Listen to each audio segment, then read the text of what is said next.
imagine a common cough syrup, the kind probably sitting in your medicine cabinet right now. What if I told you it contains something with this, like, powerful hidden side, a real duality? Exactly. Today, we're diving deep into dextromethorphan, or DXM as it's usually called. So this familiar cough suppressant, found in tons of over-the-counter cold medicines. Well, it can actually turn into a potent dissociative drug if you take higher doses. Right. Our mission today is really to uncover what makes DXM so unique, what those effects are actually like, and maybe most importantly, the critical safety information you really need to be aware of. Yeah, that's the fascinating part for me. It doesn't just get stronger as a cough medicine, it actually shifts into a whole different kind of drug. You often see it listed, right? Yeah. As the active ingredient in stuff marked DM or TUS. And it's not just for coughs. Apparently it's used medically sometimes for pain relief, even psychological applications. That's right. What's really intriguing, though, is how it changes chemically in your body. When you get to doses way above the normal therapeutic range, it starts acting as a dissociative. Now, dissociatives, they're a class of drugs that basically create the sense of distance from reality. They can have pretty strong hallucinogenic properties, too. Okay. And here's a really crucial safety point right from the start.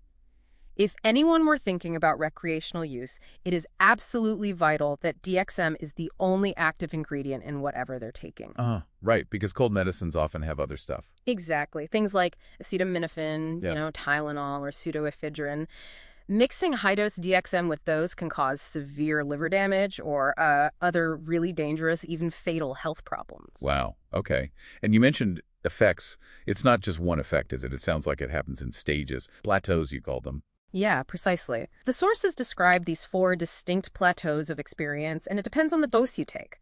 So the first plateau might be just a mild stimulant buzz, kind of energetic. Then you move to the second plateau, which people often compare to like being drunk and stoned at the same time. Okay. Drunk and stoned. Yeah. So, bit confusing maybe. Yeah. Definitely some disorientation. And then it gets more intense. This raises the question, what happens at the higher doses? Well, the third plateau is seriously dissociative. It's often compared to a lower dose ketamine experience, if you're familiar with that. Right, I've heard that comparison. Then the fourth plateau, that's full dissociation. We're talking complete detachment, potentially, from your body, your identity. Reality can feel totally different. These higher plateaus can bring on some really intense experiences, out-of-body sensations, complex delusions, sometimes even perceived contact with, entities. Entities. Wow. Yeah. And it's really important to stress, deaths have been reported in the 25 milligram per kilogram range. So we're talking extreme caution needed. Supervision is absolutely key at those levels. Okay, that's sobering. What about the physical side effects? It's not all in the head, right? No, not at all. Physically, you can get an increased heart rate, blood pressure too. Nystagmus, that's where your eyes move involuntarily back and forth. And nausea is pretty common, sometimes vomiting. And psychologically, beyond dissociation. Well, you can get visual or auditory hallucinations, a really warped sense of time passing, definitely confusion. But interestingly, some people also report feelings of euphoria or deep introspection. It's complexity. It really sounds it. So thinking about harm reduction, you mentioned only using products with DXM as the single ingredient. What else? Right, that's number 1. Beyond that, some harm reduction advice suggests a kind of 1 plateau per week rule for recreational use to sort of limit potential negative impacts. But honestly, the most critical thing is avoiding dangerous drug combinations. This cannot be stressed enough.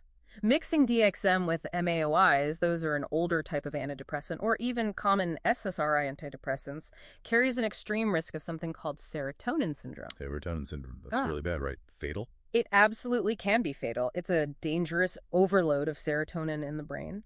And even mixing it with common things like alcohol or opioids is very risky. That can lead to severe central nervous system depression.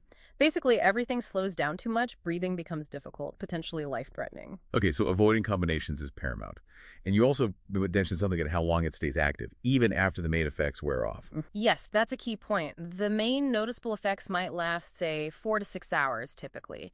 But DXM and its metabolites actually remain active in your system for up to 24 hours. That's a really critical window to consider, especially regarding the dangers of redosing too soon or mixing it with other substances later on, even the next day. 24 hours, that's quite a while. Yeah. What about long-term effects? Do we know much? That's actually a bit concerning. The truth is, the long-term health effects of regular recreational DXM use haven't really been scientifically studied in detail. However, anecdotally, chronic users often report persistent problems, things like memory issues, trouble concentrating, attention deficits, and sometimes mood disturbances like depression or anxiety that linger. So there are potential long-term unknowns as well. Exactly. The lack of solid long-term data is in itself kind of a warning. It underscores that whole philosophy, knowledge is power. You need to know the risks. So we've really unpacked quite a bit here. How this everyday cough medicine ingredient, DXM, can lead you down a path with this huge spectrum of effects, from, a mild buzz all the way to profound dissociation.